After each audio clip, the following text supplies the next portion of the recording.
Ginagabi-gabi ako ni amo kong insect.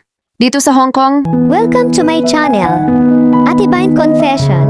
Kung gusto mo rin mag-share ng kwento mo, mag-send ka na ng letter mo dito. Maraming salamat. Enjoy for watching. magandang araw sa'yo Ate Vine. Kasama ang lahat ng iyong masusugid na manonood, ang ibabahagi ko sa inyo ay ang aking karanasan bilang isang OFW sa bansang Hong Kong. Bago ang lahat, itago nyo na lang ako sa pangalang Emma. Sa ngayon ay 62 years old na ako. Noong ako ay napadpad sa bansang Hong Kong, ako ay 18 pa lang noon. Hindi pa masyadong mahigpit ang pag-alis. Naalala ko pa ang unang sahod ko noon ay umaabot lamang sa 700 HKD. Para sa akin noon, malaking halaga na. Lalo na't kung mahirap ang buhay ngayon, mas mahirap ang buhay noon. 6 pa kaming magkakapatid at ako pa ang panganay. Kaya laking pasasalamat ko noong may tumulong sa akin na makarating sa Hong Kong at 6 na buwan kong binayaran ang ginastos sa akin ng agency ko. Sobrang kabado ko sa unang pagdating ko pa lang sa mga amo ko. Purong Chinese sila at may anak na isa at may kapansanan pa ito. Mas matanda si babae sa asawa niya ng 8 years. Pero dahil maganda naman si ma'am, kung kaya't hindi halata na mas matanda siya, mahirap alagaan ang anak nila dahil hindi nakakapagsalita ito sa age of 5 na, puro iyak lang ang kayang gawin at ayaw na ayaw nila na umiiyak ang bata. Kaya sa tuwing umiiyak si Chosan, ay natatakot na ako dahil ang itsura ng mag-asawa ay masusungit talaga, lalo na si Sir laging pagsigaw at ayaw niya ng maingay. Alam nila pag natatakot na ako, nanginginig kasi ang katawan ko, hindi ko kasi makontrol ang sarili ko. Napapansin ito ng amo kong lalaki. Isang gabi naabutan ako ni Sir sa kusina. Nagluto ako ng noodles, hindi pa kasi ako nakain ng hapunan dahil hindi ko maiwan ang alaga ko hanggat hindi nakakatulog. Sila Sir naman sa labas kumain. Wala man lang pasalubong para sa akin, kaya nagluto na lang ako. At mga 10 PM na rin yun ng gabi. Paglapit ni Sir, nagtanong siya, "Cheche, I ask something? You have a boyfriend or husband in Philippine?" Wika ni Sir. Sagot ko, wala po Sir, single po ako. At panganay sa aming 6 na magkakapatid, wika ko. Really? So your family is poor. I want a business proposal for you. And you can earn the money, extra income, sabi pa niya, dahil naintindihan ko negosyo, kaya sabi ko, sige po Sir, need ko yan. Mahirap lang talaga ang buhay namin. Tapos tumawa siya. Ha ha ha ha. I like you. I like you so much. Your face, your body, that's all. Not like your ma'am, so old, sabi pa niya. Doon ako kinabahan, sabi ko sa sarili ko. Ibang negosyo pinagsasabi nito. Delikado ako dito. Bulong ko sa aking sarili. Tapos sabi pa niya, okay, you eat first? And I will be back at few minutes, okay? I give you some money to first pay for you. Wika pa ulit niya bago siya pumasok sa room nila. Ako naman nagmamadaling kumain ng noodles. Kahit mainit ito, minadali ko. Para makapasok ako sa kwarto ko. At nang maramdaman ko na parang lumabas na siya sa kwarto nila, dinala ko ang pagkain ko sa kwarto ko. At doon kumain. Maya-maya, kumatok si Sir. At alam ko kasi kung paano magalit siya. Kaya malakas ang kabog ng dibdib ko. Binuksan ko ang pinto. At agad siyang pumasok. Nilock niya agad ang pinto. Sabi ko, ano po ginagawa niyo, baka po magising si ma'am?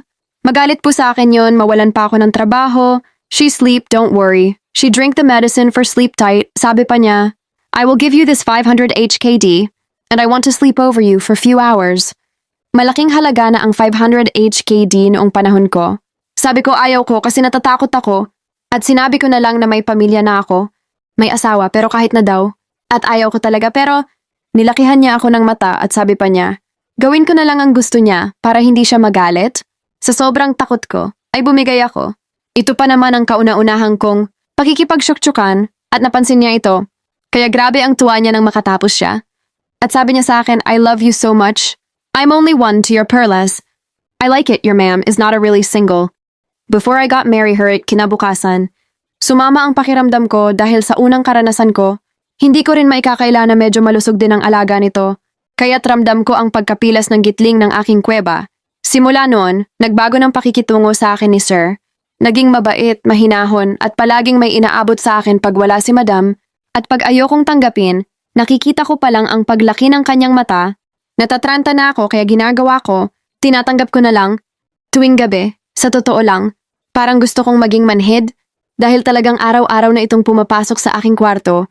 Para beng-bangin ako, grabe di siya kung kumain at humigop ng sabaw. Talagang natutuyuan talaga ako. Hanggang sa isang araw, parang tinanggap ko na lang na ganun ang sitwasyon ko. Dahil nangako naman siya sa akin na aalagaan niya ako at ipagtatanggol kay ma'am, Lumipas ang mga buwan. Naging malimit ang pag-aaway ng mag-asawa. Hindi ko naiintindihan dahil sa ibang salita nila. Pero alam ko na kinukutuban na si Ma'am dahil wala na talagang nangyayari sa kanila. Kasi nga inuubos na niya sa akin. Minsan sa isang gabi nakakatatlo pa ito sa akin. Paano pa pagdating sa asawa nito? Naging mainitin ang ulo ni Ma'am at palaging galit. Parang halimaw sa banga pa naman pag nagalit. Kahit ang kanilang anak, pinagdidiskitahan pa. Kaya sobra akong naging maingat. Isang gabi, kinausap ko si Sir. Sabi ko ayaw ko na. Dahil natatakot na ako pero sabi niya, mas matakot daw ako sa kanya, pag-ari na daw niya ako, at siya lang daw ang may karapatan sa akin. Pagkatapos nun may binigay siya sa akin na juice. Sabi niya inumin ko, ayaw ko sana. Iniisip ko baka lasunin ako. Pero talagang siya na ang nagpainom sa akin. Maya-maya nag-iba ang timpla ng katawan ko. Mainit at may pananabik at dito ay nakibakbakan ako ng husto na halos ako na ang nagtatrabaho. At napapayag niya ako na pasukin ang isa ko pang makipot na kuweba, ang labasan ng pupu. At anong sakit ay sige lang, dahil nga sa kakaibang pakiramdam. Kinabukasan para na akong lantang gulay.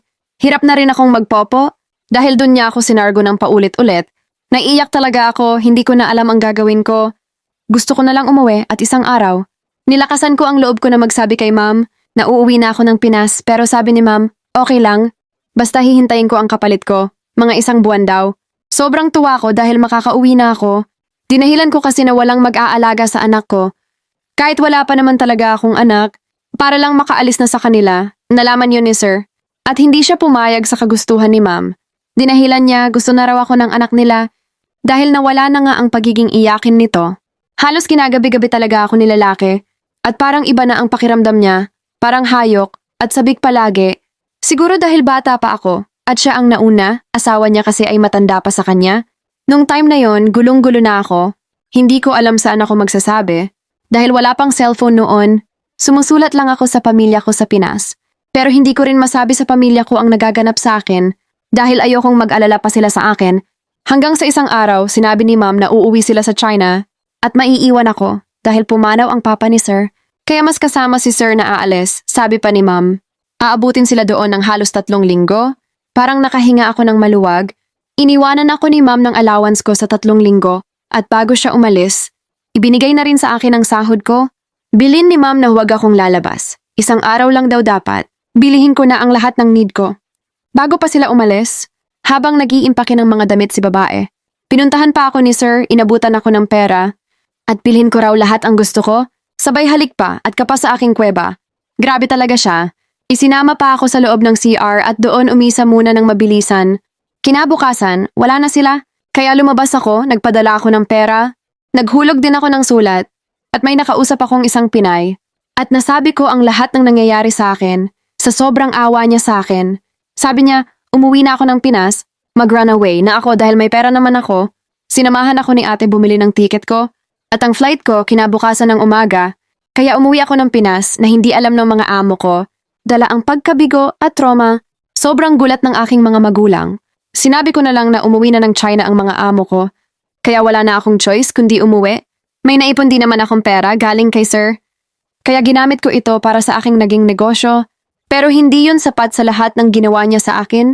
Kung yung ibang babae ay kayang tanggapin dahil sa pera. Ako trauma dahil simula noon, hindi na ako nakapag-abroad muli. Ang masakit pa, hindi ako nakapag-asawa. Tumanda akong hindi nakaranas magka-boyfriend dahil sa trauma na idinulot ng aking naging nakaraan. Kaya ngayon, andito ako sa aking bunsong kapatid. Sila ang nag-aalaga sa akin, nagpapakain.